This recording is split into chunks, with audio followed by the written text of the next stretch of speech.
E lembrando também, né, o Mauro, que nessa partida contra o Grêmio vinha de uma semana só Sim. focado no Flamengo, e o Flamengo teve esse jogo difícil. Porque a gente fala, a partida do River é uma partida que desgasta, não apenas pelo jogo difícil, mas porque para o Flamengo era uma decisão. O Flamengo não vence ali o River, o Racing, perdão, o Racing, o Flamengo podia se complicar na Libertadores, né? E o Racing, né, que alguns falaram, o Racing, se vence aquele jogo no Maracanã, o Racing provavelmente podia acabar com a melhor campanha da fase de grupos da Sim. Libertadores, num grupo que tem o Flamengo, né? E eu concordo muito com o Mauro. Por isso que até brincam, né? Por isso que eu falo, final não se joga, final se ganha.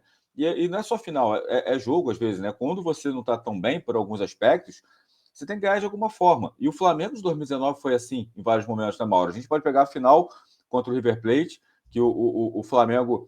Eu até acho que o Flamengo não fez uma partida tão ruim quanto muita gente pinta. Segundo tempo do Flamengo, acho que foi o segundo tempo que o Flamengo podia ter empatado o jogo até antes. Né? O Flamengo desperdiçou algumas oportunidades e tudo.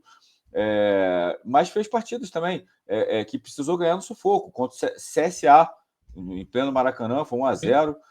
Avaí. Então, enfim, o Flamengo também em 2019 sofreu algumas partidas. Não foi só esse amasso que o Flamengo amassava todos os jogos. Não, teve algumas partidas que o Flamengo ganhou no sacrifício. E o Vasco, que era um Vasco talvez até pior do que o Vasco atual, de 2019, foi um 4-4 no Maracanã, né? Aquele time de 2019, né? Que foi até onde surgiu a frase do Bruno Henrique falando sobre outro patamar, né?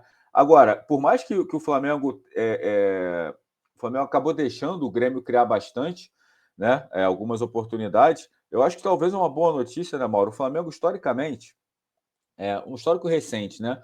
O Flamengo, eu não vou citar aqui também porque eu estaria sendo indelicado, mas o Flamengo já teve alguns goleiros que às vezes não é nem só se o goleiro é bom ou ruim, mas era aquele período de, tipo assim, chama gol. Parece que era impressionante como atraía gol. E parece que o Matheus Cunha, que é um menino ainda, tem só 22 anos, parece que é um pouco o contrário, né? Ele ainda, apesar de, além de mostrar competência, parece que tem um ingrediente sorte também, né, Mauro? Porque ele está indo bem e parece que contra o Grêmio, por exemplo, parecia que podia jogar 3 horas que aquela bola ia entrar ali também. Então é importante também para o goleiro, né? Não, sem dúvida. Assim, é um goleiro que precisa ser mais testado, né? Mas ele até aqui ele tem correspondido. E vai ter agora a concorrência do Rossi, né, que em breve vai estar à disposição do técnico também. E isso é bom, né? É bom. Eu acho que até o próprio Santos, imagino que um período aí fora do time, treinando, ele possa voltar melhor quando tiver oportunidade. Porque nitidamente o Santos era um cara também muito pressionado. E eu não o conheço pessoalmente, mas não é difícil perceber que trata-se de um homem mais introspectivo, um cara mais tímido. Isso também é uma coisa que a gente tem que avaliar. Veio de um clube que é um clube importante hoje, muito competitivo, que é o Atlético, mas não dá para comparar. Jogar no Atlético, jogar no Flamengo, a pressão é muito maior. Um erro no Flamengo tem uma repercussão muito maior e ele cometeu alguns erros. Então, é um jogador que ele vinha numa fase muito complicada. Eu acho que essa saída do time titular pode fazer bem a ele, desde que ele treine, se recupere e volte num outro momento, que ele é um bom goleiro. Ele não é um goleiro ruim, mas estava tendo atuações de goleiro ruim. Aquela saída de gol contra o próprio Atlético Paranaense, do primeiro gol do time, do ex-clube dele, evidencia isso. Assim, o cara saiu todo atabalhoado, não parecia nem um goleiro profissional. Por que aquilo? Acho que isso é nervosismo, é insegurança. Tipo, não posso errar, e com isso erra mesmo. Então acho que pode ser interessante. O Flamengo pode amanhã ter 2, 3 bons goleiros, né? O Rossi vai chegar, é um goleiro experiente. Assim, eu acho que, assim, pelo que eu conheço do Rossi, conversando também com os amigos que acompanham mais o Boca, ele é um bom goleiro, não é espetacular. Agora, quem é goleiro espetacular no futebol brasileiro? Você tem hoje um goleiro muito seguro, que é o Everton do Palmeiras, que é um goleiro que já está há muito tempo no clube, já jogando no clube, já com aqueles mesmos jogadores na defesa, mesmo treinador, isso pesa também. O Rossi, ele tem uma vantagem que eu acho que é importante, que é o seguinte: ele era ídolo da torcida do Boca, em alguns momentos chegou a ser praticamente um ídolo da torcida, por ser pegador de pênalti, um cara de personalidade. E um cara que jogava no Boca, ele chega no Flamengo, pega a camisa, não vai sentir, né? Quem joga no Boca, joga no Flamengo, não vai sentir, e vice-versa. O cara jogasse do Flamengo para o Boca, ele fala, tudo bem, tá em casa. Você está saindo de um gigante para outro. Então, isso é importante também. Ao contrário do Santos, que sai do Atlético, repito, que é um clube competitivo, é um clube hoje importante, é o vice-campeão da Libertadores, mas não dá para comparar você jogar no Corinthians, no Flamengo ou no Atlético Paranaense. A quantidade de programas que vão debater um erro seu ou um acerto e vão falar se for num time ou no outro é muito diferente. Então, o cara sente, eu acho. E o Rossi, acho que é um cara que, em tese, não deve sentir isso, porque ele Ele tem essa passagem foi do futebol saudita durante alguns meses, mas ele veio mesmo do Boca Juniors e era titular do Boca. Então, um goleiro experiente, um goleiro que vem de um outro clube importante, que eu acho que não vai sentir peso de camisa. Vai chegar no Maracanã, vai botar o fardamento, vai olhar para a torcida e falar: ok, já estou acostumado a jogar para a massa, isso aqui para mim não é novidade. Isso acho que é um ponto que pode ser favorável a ele. Vamos ver tecnicamente como é que ele se comporta, vai precisar de um tempo para entrar em forma, mas o Flamengo pode ficar aí com 3 bons goleiros, e o Matheus é muito promissor, e convivendo com goleiros experientes ao lado dele, acho que ele tende até a crescer mais.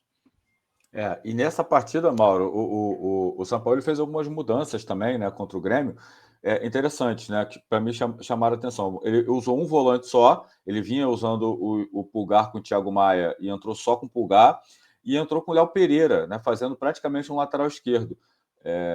Eu acho que o ponto que chama a atenção ali é que o São Paulo não está contando muito com o Felipe, né, porque o Léo Pereira, na maior parte da partida, pelo menos eu vi assim, não sei se você viu diferente, ele entrou como um lateral e o Cebolinha fazendo ali, dando aquela amplitude ali pelo lado esquerdo, né? Dando profundidade, perdão, pelo lado esquerdo.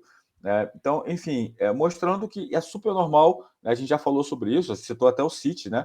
Que como exemplo, mexer também de acordo com o adversário. Eu acho isso uma boa notícia, né? Porque, por exemplo, vinha sempre com Pulgar e Thiago Maia, foi só com Pulgar. Pulgar foi o único volante de origem ali, já com a proteção maior pelo lado esquerdo do Léo Pereira. Então é bom também essa variação, né, Mauro? Esse tipo de situação, até com o Vitor Pereira a gente já chegou a ver, né? O Léo Pereira jogando naquela função ali como uma espécie de um lateral. O São Paulo também tem feito isso. E é interessante, né? A questão do Felipe Luiz, né? Que é um jogador que assim, não tem tido muita oportunidade e acho que é uma questão realmente física, né? Já é veterano, muitas lesões.